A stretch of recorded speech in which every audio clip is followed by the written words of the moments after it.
Mafanikio ya Wizara ya Mawasiliano na Teknolojia ya Habari kwenye uzinduzi wa minara 758, ujenzi wa mkongo wa taifa wa mawasiliano na kukabidhi mkongo wa consortium serikalini. Kuanzia vilele vya milima yetu hadi kwenye fukwe za bahari ya Hindi, Tanzania inaandika historia mpya ya mapinduzi ya kidigitali, safari inayobadilisha mamilioni ya wananchi. Kwa miaka mingi, maeneo mengi ya nchi yalibaki nyuma katika upatikanaji wa huduma za mawasiliano, lakini leo hadithi hiyo inabadilika na tunaangalia safari ya mafanikio tuliyopitia na hatua thabiti tulizopiga katika kuiunganisha Tanzania kidigitali. Tarehe 13 Mei mwaka 2023, serikali ya awamu ya 6 ilichukua hatua ya kihistoria kubadili sura ya mawasiliano vijijini na pembezoni mwa nchi. Makampuni yote ya simu muhakikishe kwamba ujenzi wa minara yote inakamilika kwa mujibu wa mikataba iliyoingiwa leo, kwa quality, specifications na muda, jinsi tulivyo saini hapa. Halmashauri na taasisi zote zinazohusika na utoaji wa vibali nilishavisema, ni mwezi mmoja vibali vyote viwe vimetoka.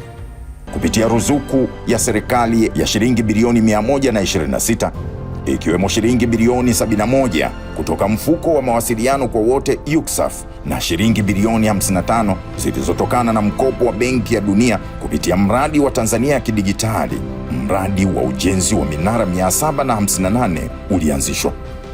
Kukamilika kwa minara yote 758 kufikia Desemba mwaka 2025 kumewezesha zaidi ya wananchi milioni 8.5 katika kata 688 na vijiji 1400 kupata huduma za simu na internet kwa mara ya kwanza. Hatua hii imepunguza kwa kiasi kikubwa pengo la mawasiliano kati ya mijini na vijijini na kufungua fursa mpya za kiuchumi na kijamii. Kama Wamasai, mawasiliano yetu ilikuwa ni ya mdomo. Yaani tukikutana na mtu lazima nimuulize mahali alikotoka au anakoenda, na huyo akienda anamueleza mwingine kama nilivyomweleza. Na sasa hivi hata mfugaji machungani ukimpigia simu anakupa taarifa anaendeleaje. Tukio likitokea ni rahisi sana kutoa mawasiliano aina yote kwenye vyombo husika.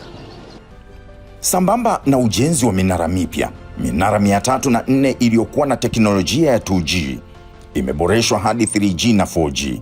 Maboresho haya yameongeza kasi na ubora wa huduma za mawasiliano nchini na kuwezesha wananchi wengi zaidi kushiriki katika uchumi wa kidigitali kupitia elimu mtandaoni, biashara za kielektroniki na huduma za kijamii zinazotumia internet. Lakini pia kwa upande mwingine, hata kwa wanafunzi kudownload, kuna zile video za namna wenzao wanavyojifunza na download wakati tunawekea ngao darasani wana enjoy kidogo. Kwa hiyo kwa kweli umeturahisishia sana. Lakini minara na internet peke yake haviwezi kufanya kazi bila msingi imara wa mawasiliano kitaifa. Nyuma ya mafanikio haya kuna miundombinu ya kimkakati ya mawasiliano ya mkongo wa taifa wa mawasiliano unaosimamiwa na Shirika la Mawasiliano Tanzania TTCL. Mkongo huu ni uti wa mgongo wa mawasiliano ya kidigitali unaosafirisha taarifa ndani na nje ya nchi kwa kasi na uhakika. Tangu kuanza kwa ujenzi wa mkongo wa taifa wa mawasiliano mwaka 2009 hadi mwaka 2021, jumla ya kilomita 8319 zilijengwa na kuunganisha wilaya 36 nchini.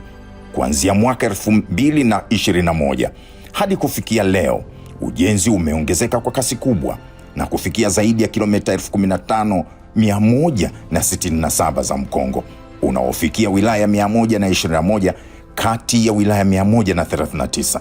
Lengo la serikali hapa ni kuhakikisha mkongo unafika katika wilaya zote ifikapo Disemba mwaka 2026. Kupitia mkongo huu, taasisi za serikali, vyuo vikuu, vituo vya utafiti na shule zaidi ya 800 zimeunganishwa kwenye mtandao wa mawasiliano ya uhakika. Hali hii imeimarisha utoaji wa huduma za serikali mtandao na kuchochea ukuaji wa uchumi wa kidigitali nchini. Maendeleo haya pia yamechangiwa na uhusiano imara kati ya serikali na sekta binafsi.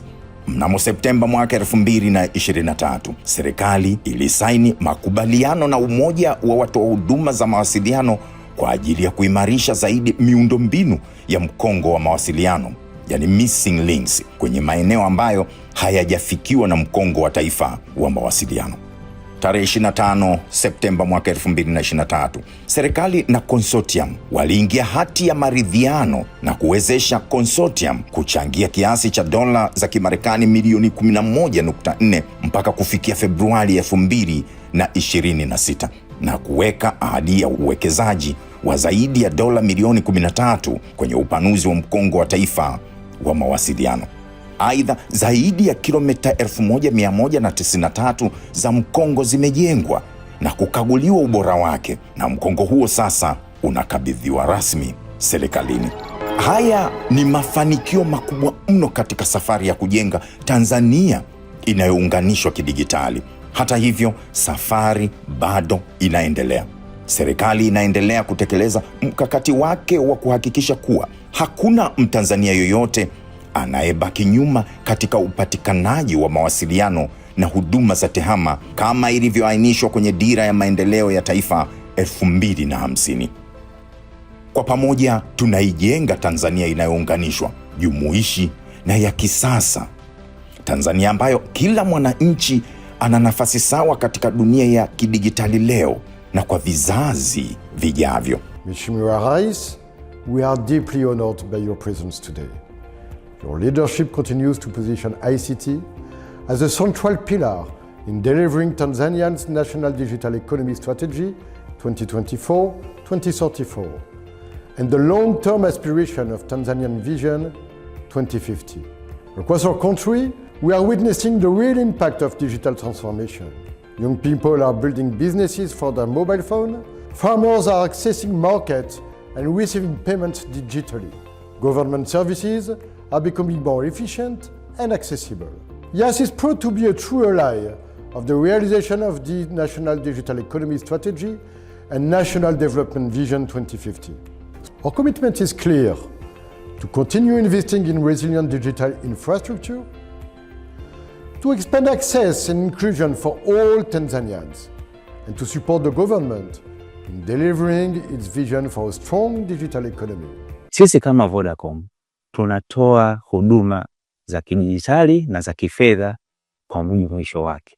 Ndani ya miaka 10 Vodacom imewekeza shilingi trilioni 2.1 katika miundombinu. Mwaka jana peke yake Vodacom imewekeza bilioni 2.6 katika kuboresha mtandao wake huo wa kisasa zaidi ambao unatumia akili mnemba, yani AI, na pia unatumia nishati kwa ufanisi zaidi. Hii inaendana na ajenda yetu ya mazingira na kutoa huduma bora kwa kizazi kijacho. Maendeleo yetu yamejengwa kwa ushirikiano. Mwisho, napenda kuipongeza serikali katika uwekezaji mkubwa wa miundombinu ya mkongo wa taifa kupitia NICT-BB.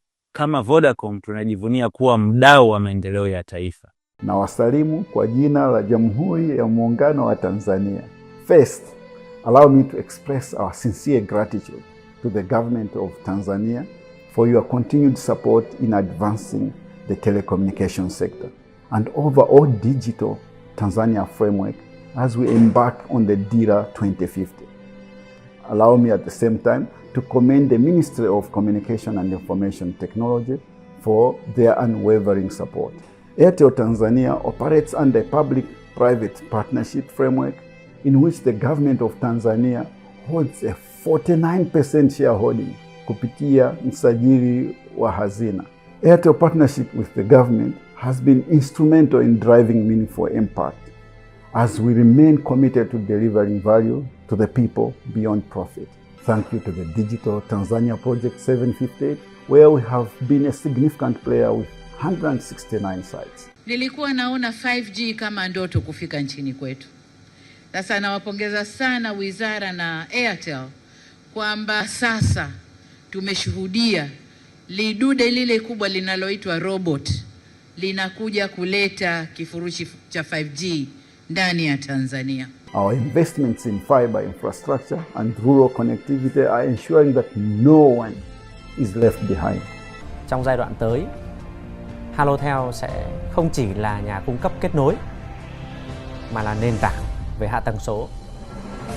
Chúng tôi xác định sẽ tập trung vào mở rộng mạng 4G, 5G với chất lượng cao, phát triển dịch vụ tài chính số, phát triển hạ tầng dữ liệu. Halotel has connected us for years and now they are connecting us to what's next. Sisi ni Tanzania.